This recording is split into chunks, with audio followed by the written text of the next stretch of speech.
Hello friends, Radhe Radhe, हर हर महादेव। मैं मीनाक्षी एक बार फिर से आपके सामने अपने अगले वीडियो के साथ प्रेजेंट हुई हूँ। तो चलिए शुरू करने से पहले बताइए आप सभी लोग कैसे हैं। I hope you are happy and healthy. तो चलिए इसी के साथ मैं बताती हूँ आज इस सेशन में हम किस बारे में फोकस करेंगे। आज इस सेशन में हम प्यूबर्टी पीरियड में ही आगे बात करेंगे बच्चों के बारे में। तो जहाँ लास्ट वीडियो में हमने बताया था कि कैरेक्टरिस्टिक्स ऑफ प्यूबर्टी 6 तरह की होती हैं, उसकी कैरेक्टरिस्टिक्स। तो एक एक करके मैंने आपसे बोला था इसकी सीरीज चलेगी और एक एक कैरेक्टरिस्टिक्स को मैं थोड़ा थोड़ा फोकस में लेकर आऊँगी। तो आज इस सेशन में प्यूबर्टी पीरियड की जो कैरेक्टरिस्टिक्स की हम बात करेंगे, उसकी पहली कैरेक्टरिस्टिक्स वो है puberty is an overlapping period. आज इसके बारे में थोड़ी जानकारी हम इस सेशन में लेंगे कि puberty is an overlapping period. So I'll hope that will be remain in the session to get the whole information. And one thing for, if you haven't subscribed my channel till yet, please subscribe it to get these kind of videos later on also. So let us begin with the session.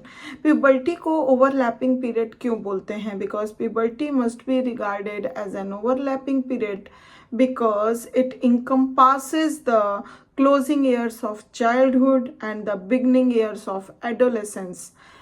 क्योंकि इसको overlapping इसलिए कहा गया है क्योंकि developmental span या life span जो होता है उसके 2 पीरियड के बीच में ये ओवरलैप करता है। जैसे कि जो चाइल्डहुड पीरियड होता है उसके एंड में ये शुरू होता है, उसके एंडिंग ईयर्स में ये स्टार्ट हो जाता है और एडोलेसेंट स्टेज आने तक में ये चलता है। तो ये दोनों पीरियड, चाइल्डहुड और एडोलेसेंस पीरियड के बीच का जो ये समय होता है, उस समय में ये पीरियड, प्यूबर्टी का पीरियड ओवरलैप करता है इन 2 पीरियड्स को। तो इसीलिए इसको ओवरलैपिंग पीरियड बोला जाता है। Until they are sexually mature children are known as pubescents और pubescent children।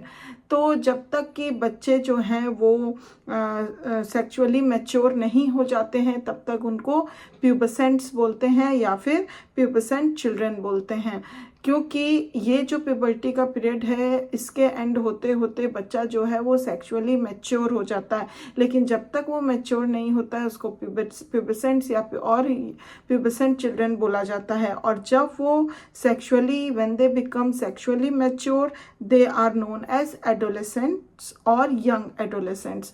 और जब वो पूरी तरह सेक्सुअली मैच्योर हो जाते हैं तो दे बिकम द एडोलेसेंट और एडोलेसेंट्स, यंग एडोलेसेंट्स उनको बोला जाता है और वो एंटर कर जाते हैं एडोलेसेंट पीरियड में।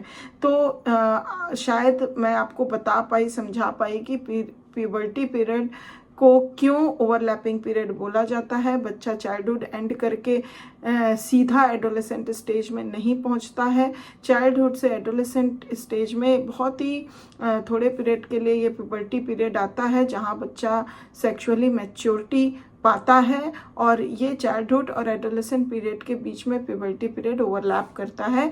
That's why it is called puberty, and the child who are not until they are not sexually mature they are known as pubescents। और जब वो सेक्सुअली मैच्योर हो जाते हैं, they attend their maturity, they enter into the adolescent stage and they are known as adolescents और young adolescents. तो I hope that will get good information with this video.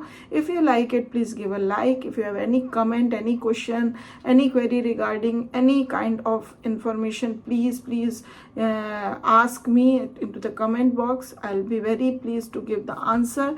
And thank you very much for watching my video. I'll be back with the next video, next characteristics. So please, if you haven't subscribed till yet, please subscribe my channel to get the notification and get the these videos very easily, and it is very informative and exciting. So please follow me, please join me, please subscribe me, and it is become very helpful for you to understand the children and know about many exciting things about them. So thank you very much. I'll be back with my next session. Till then, please take good care of yourself. Bye bye.